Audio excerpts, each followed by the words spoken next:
Hey, what's up, guys? Isaiah from Hot Tag Wrestling here, and today I am talking AEW All In London 2024, a pay-per-view with some pretty low lows, but also some pretty ridiculous highs. We're going to be going through each match on the card and giving an overall review of what I thought about that match, as well as a star rating on a 0 to 5 scale. If you like this video, please consider leaving a comment to let me know if you disagree or agree with any of my opinions, leaving a like or subscribing, as it does truly help out. But with that, let's get into our first match. So the first match on the card was a 12-man ladder match for the trios titles. It was the champions, the Patriarchy, defending against the House of Black, the Bang Bang Gang, and the trio of Claudio Castagnoli, Wheeler Yuta, and Pac. And I've discussed in the past that I don't really like multi-man ladder matches anymore because I feel they're all so derivative of one another. But if you are going to do a multi-man ladder match, this really is the way to do it, because a lot of the spots in the match were oriented based off of the characters rather than just having a big ladder moment. And I feel like that really went a long way to making me enjoy this match a little bit more. With 12 people in there, there's no way that you're going to be effectively able to highlight each character in the match. And as a result, I feel like a couple characters got left by the wayside, notably Malachi Black, Juice Robinson, Nick Wayne, and Wheeler Yuta. And even though they had some big spots, I feel like they weren't really utilized to the best of their ability in the match. But really, that's just a side effect of there being way too many people and way too many teams in this match. Really, I was the biggest fan of the Guns in this match. I feel like they were just entertaining and not taking this match too seriously, which is the way that it should be taken. And overall, it was just a spot fest, but I feel like a lot of the spots they did in there were nicely built to and were actually very cleanly done. A lot of times, they were a little bit sloppy in their execution, and a lot of times in the match you just saw people sort of standing around waiting for their turn to do their spot before sliding into the ring. So it did take you out a little bit from there. But mostly when they did actually go for the spots, they were executed well and it worked out nicely. The match was won by Claudio Castagnoli, Wheeler Yuta, and Pac, and I feel like it was a weird choice of winners. I don't really know why you would take the titles off the Patriarchy at this point, since it feels like they haven't had them for very long and there's so much more they can do with them. And really, I feel like the only reason that team won was because Pac was in there and they wanted to give him his Wembley moment, which is AEW's version of a WrestleMania moment. And I hate that. And I'm going to sort of sound like a dick for saying that, and I'm going to feel just like a real negative Nancy for no reason. But I hate just giving someone a moment because you're in their hometown. I had this same argument with Clash at the Castle in WWE when Piper Niven was fighting Bayley and when the Unholy Alliance won the women's tag titles. Just throwing people in there because that is the place that they are from without properly building them as a realistic act, it just always falls through and never works. And taking this trio of Pac, Claudio, and Wheeler and sort of just shoving them together, it sort of devalues the titles in my mind. The same way just two random wrestlers thrown together winning the tag titles devalues that set of titles, because you should be building the trios division as a trios division where it takes time to become a cohesive unit of three, and throwing three wrestlers together doesn't just make for a great team. So in this case, I feel it does devalue the titles a little bit, and I don't really have confidence that they're going to do a lot with these. Throwing them on Pac just for the hometown pop does not inspire a lot of confidence that they have a lot of plans for this team going forward, and I can't really see them holding the belts at the end of the year.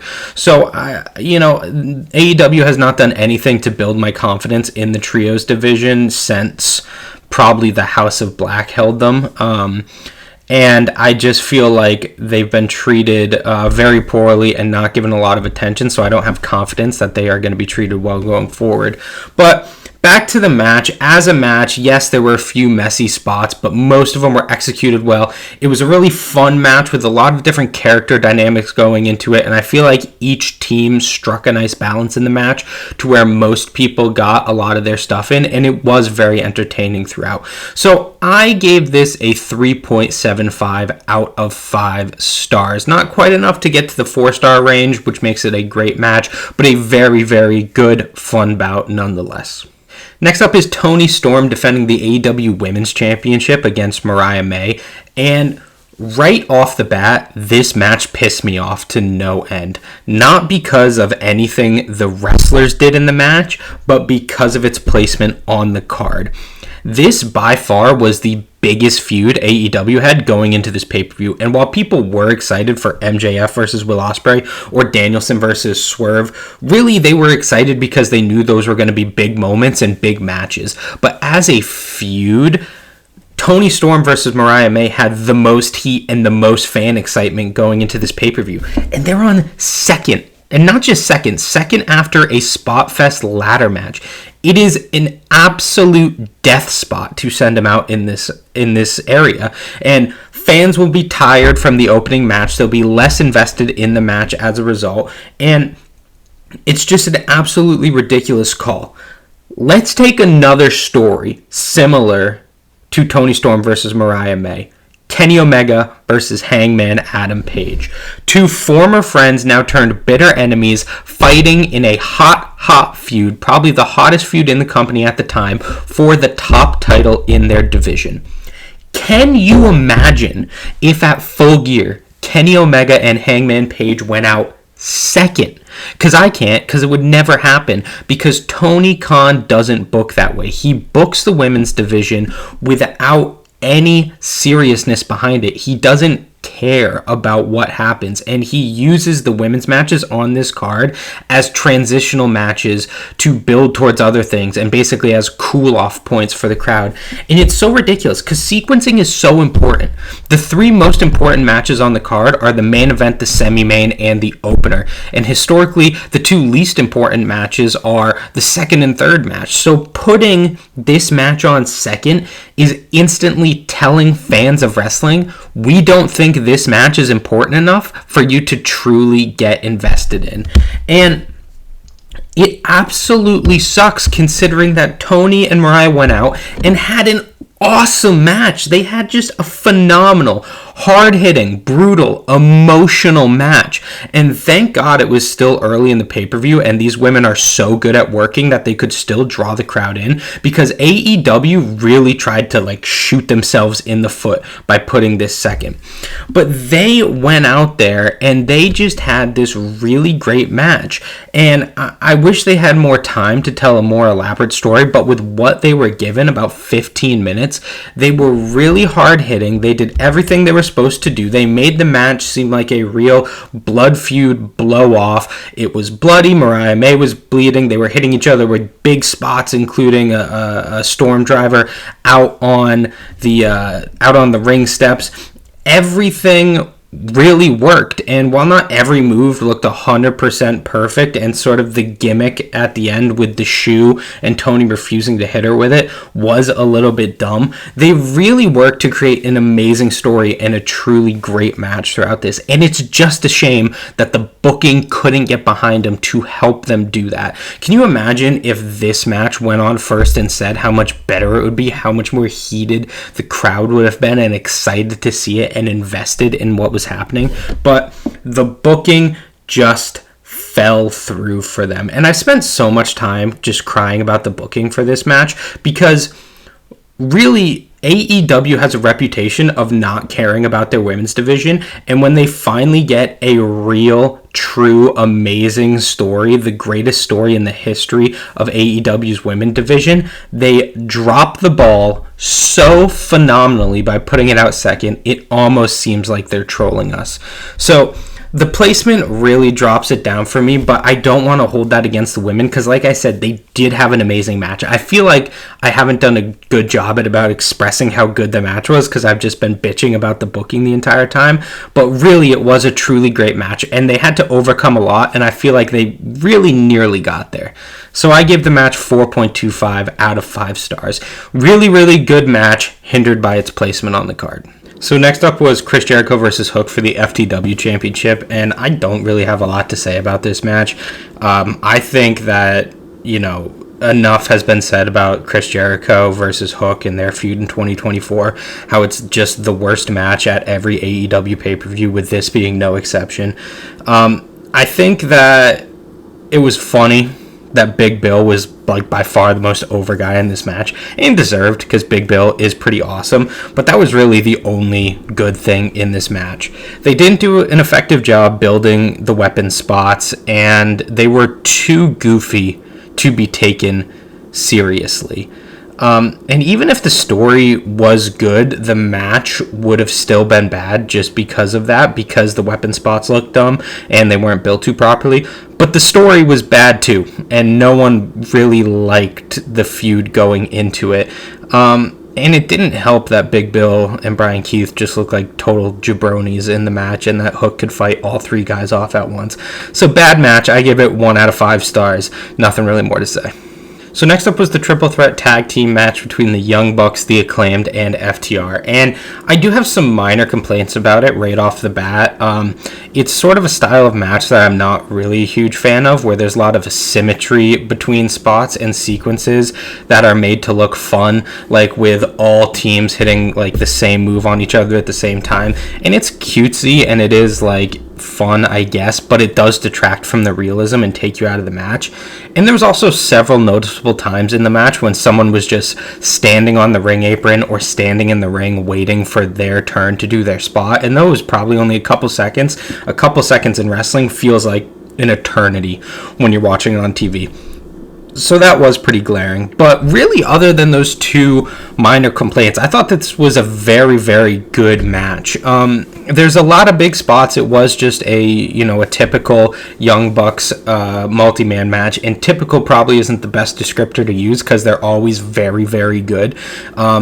But it was just sort of boom, boom, boom, spot, spot, spot, spot, spot. And unlike the ladder match, it was a spot fest that I more am inclined to enjoy because they could tell a more dynamic story, just focus on the wrestling versus focusing on ladder spots. Some of the highlights of the match for me: Billy Gunn coming in and hitting a famouser, Max Caster first working with one of the Young Bucks to hit an EVP trigger, then working with Cash Wheeler to hit a big rig. I thought it was a lot of fun, and the Grizzled Young Vets coming in at the end to stare off with the Young Bucks and beat down FTR. Very good. 2 matches I'm very excited to see. Overall, I thought it was worked with very frenetic energy, and it was very fast-paced and a lot of fun. And it's another example of a multi-man match featuring the Young Bucks that is a cocaine thriller, go, go, go, go, go all the time, never really slows down, and is a lot of fun to watch throughout. So I give it 4.5 out of 5 stars overall. Very, very fun, really well worked with a couple of little spots for improvement in there. Next up is the Casino Gauntlet match with a number 1 contendership for the AEW World title at stakes.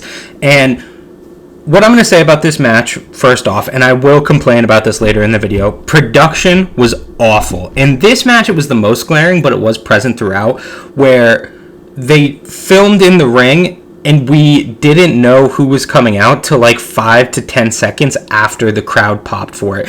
And since we had like returns from Nigel McGuinness and we had debuts from Ricochet, a lot of the theme songs we're not familiar with, so we can't identify people by their music. So that was really bad and sort of diminished a lot of the returns. But other than that, I thought the match was absolutely phenomenal. And rather than go through each bit spot by spot, I'm just going to go through each contestant in the match and give one thought about each person. So starting with Orange Cassidy, really he's the heart of AEW, and he'll always be able to pull the fan investment in.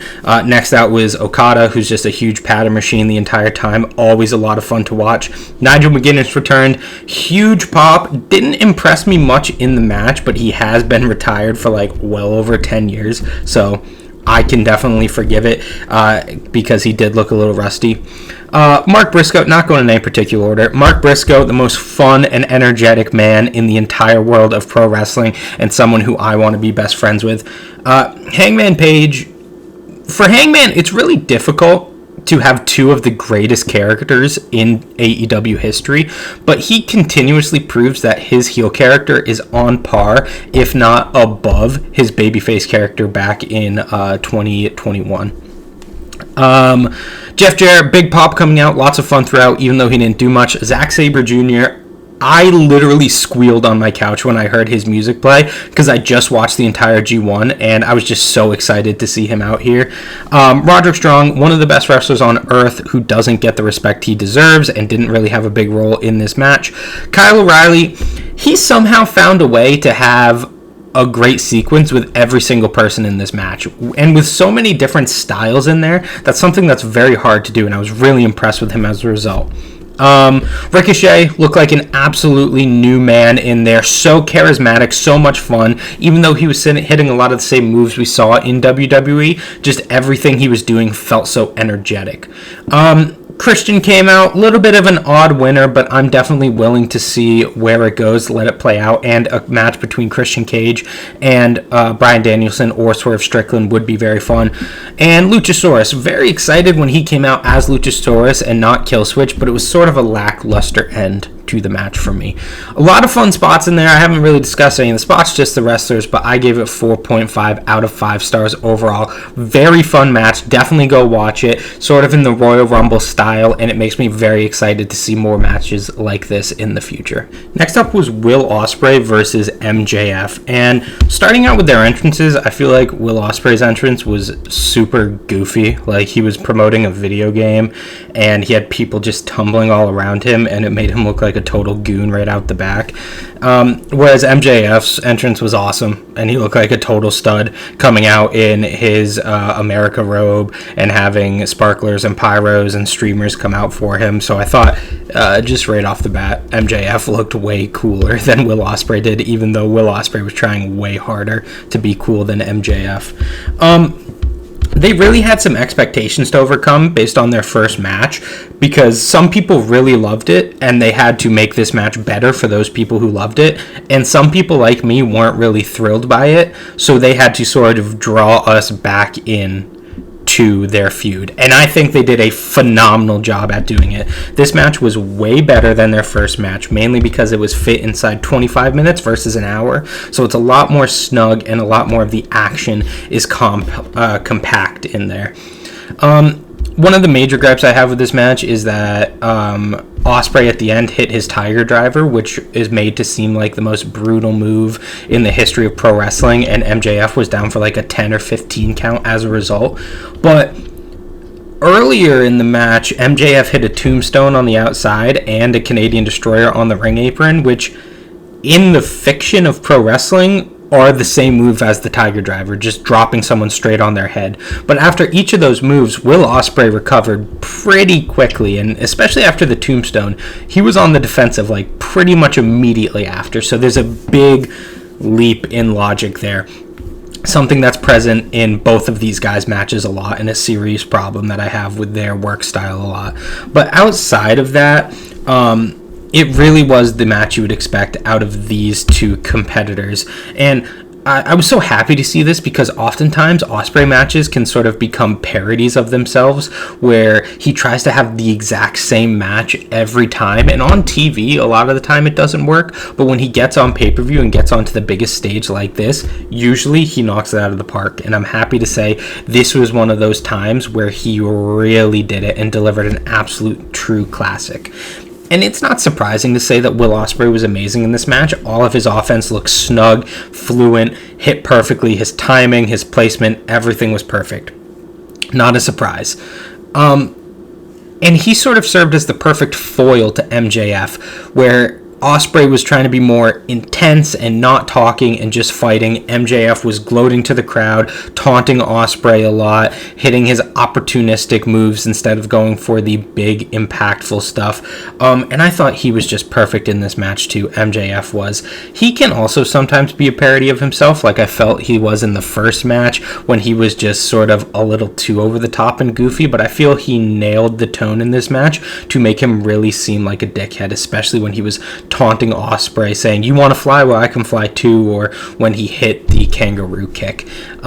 I felt like they really worked well together, and they had an absolutely amazing match, leagues above their first match, what I thought would be the match of the night until the main event happened.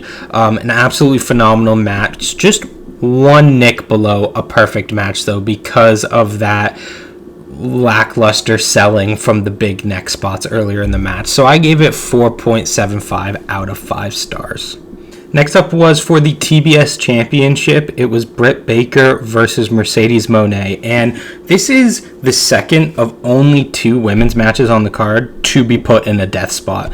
The first one, which I've obviously bitched about enough at the beginning of this video, so I'm not really going to harp too much on this. But this one placed right after MJF versus Will Ospreay, which was given 25 minutes, and you know it's going to be a big blow-away banger match. The crowd was so dead for this match afterwards, and it was such a detriment to the match. And I'm not going to spend too much time complaining about how lackluster the booking of the women's division is on this card, because I've already talked about it enough. But at this point, when I saw this match coming out after MJF versus Will Ospreay, I thought, oh, one of 2 things is happening. Either 1, Tony Khan really just doesn't give a shit about the women's division and is just putting them out there to put them out there, or 2, he's actively trolling his audience by saying, well, you want women's matches? Here's 2 of them in the worst possible spots on the card. And I feel like they had a lot of expectations to overcome, and they just weren't able to do it. The crowd being absolutely dead was such a death nail to this match, because while they did have a good match, a lot of the spots in it were pretty messy. And they did their best to overcome it, and I feel like if there had been a lot of crowd noise, like there would be if this was just a normal match without an absolutely blow away match before it, it would have been a lot better. It would have jumped into the 4-star range, because the action in the ring was pretty solid throughout.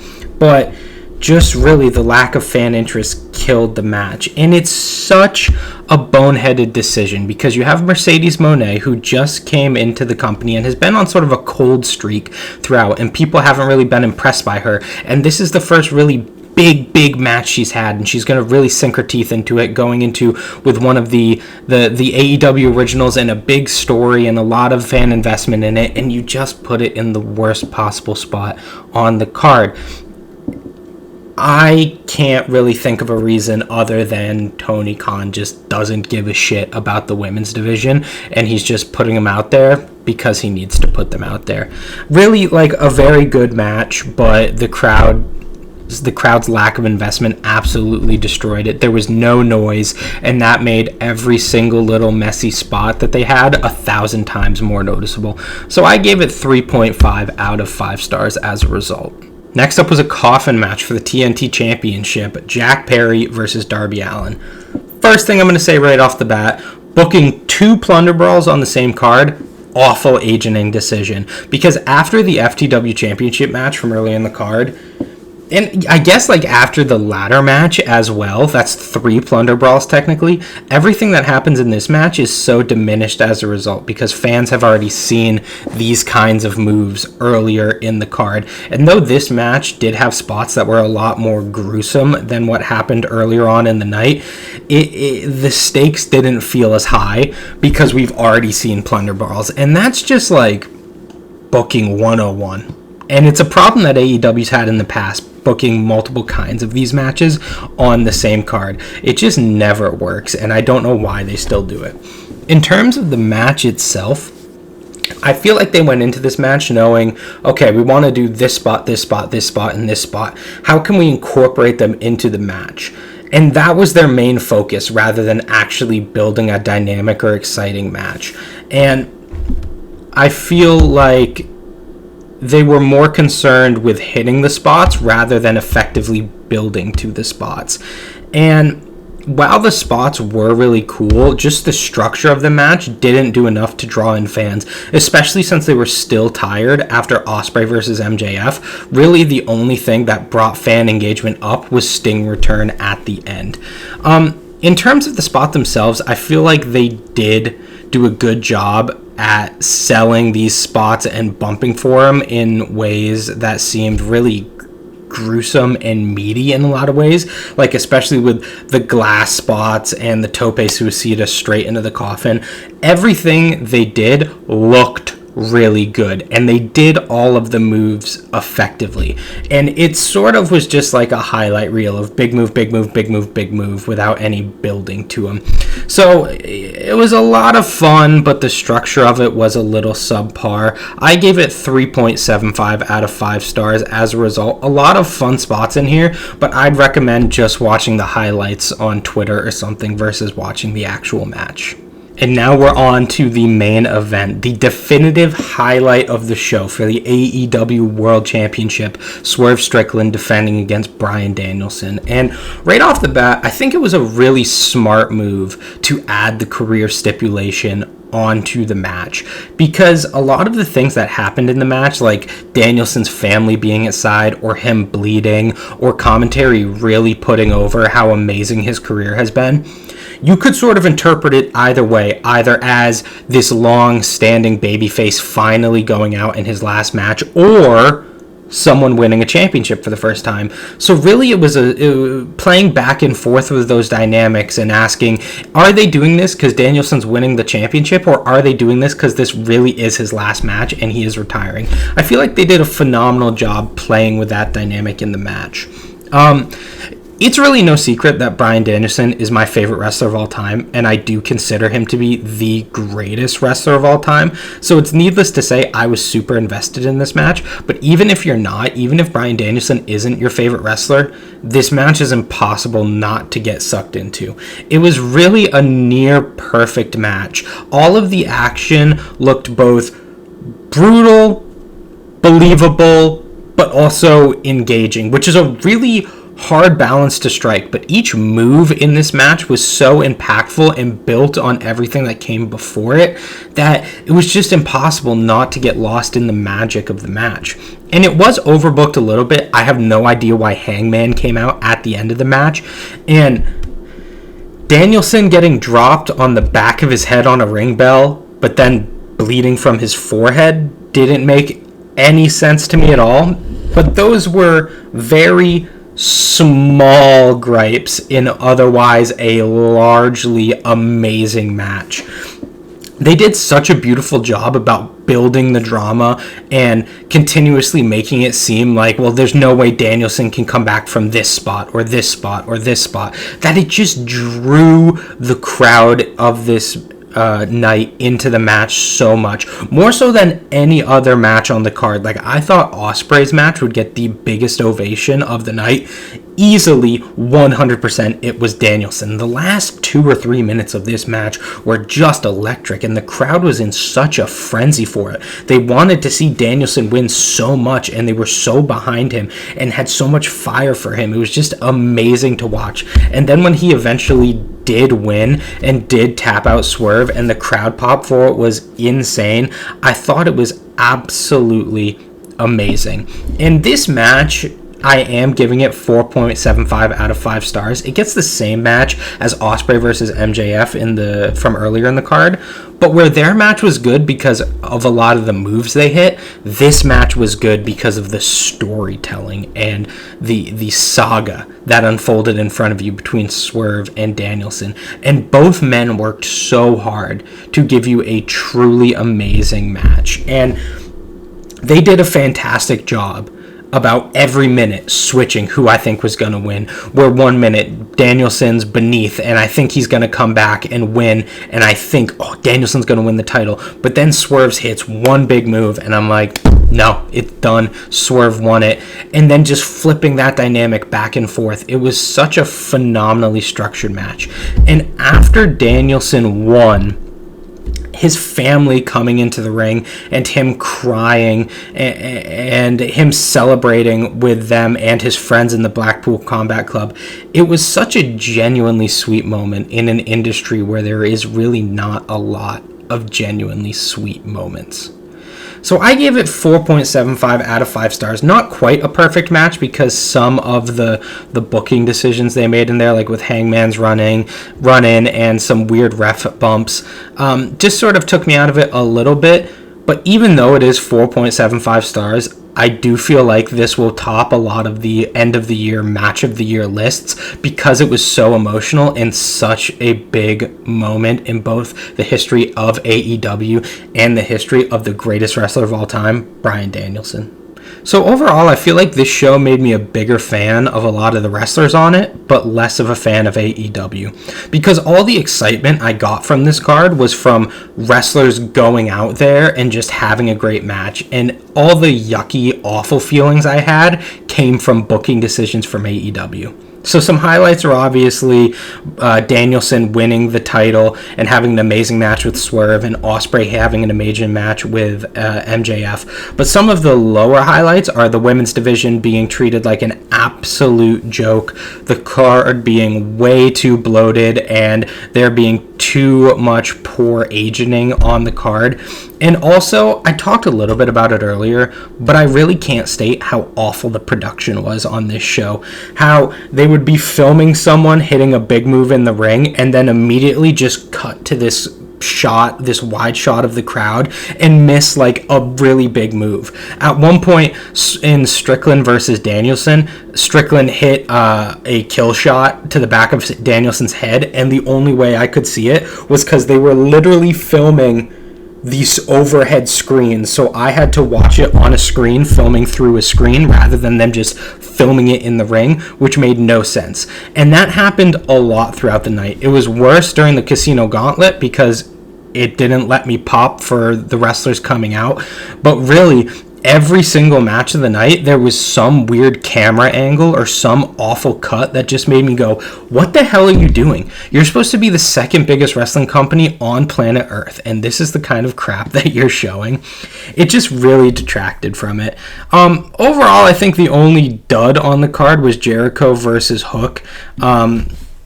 And I am giving the show as a whole a 3.75 out of 4. I feel like just going on match quality alone, it would be higher. And though I did leave on a big high of Danielson winning the title at the end, I feel like a lot of stuff on this show made me not as big of a fan of AEW. But I'm super excited to see where Danielson goes in the future. I'm excited to see what Ospreay does in the future. And other than that, this card just sort of spun its wheels a little bit. And that was AEW All In London 2024. Let me know down in the comments if you agree or disagree with any of my star ratings from this pay-per-view. I definitely feel like there's a lot of discourse that'll be had around MJF versus Will Ospreay. If you like this video, please consider liking it, leaving a comment, and subscribing, as it does truly help a new channel like me out. I have been Isaiah from Hot Tag Wrestling. Thank you guys very much for watching, and I'll see you next time.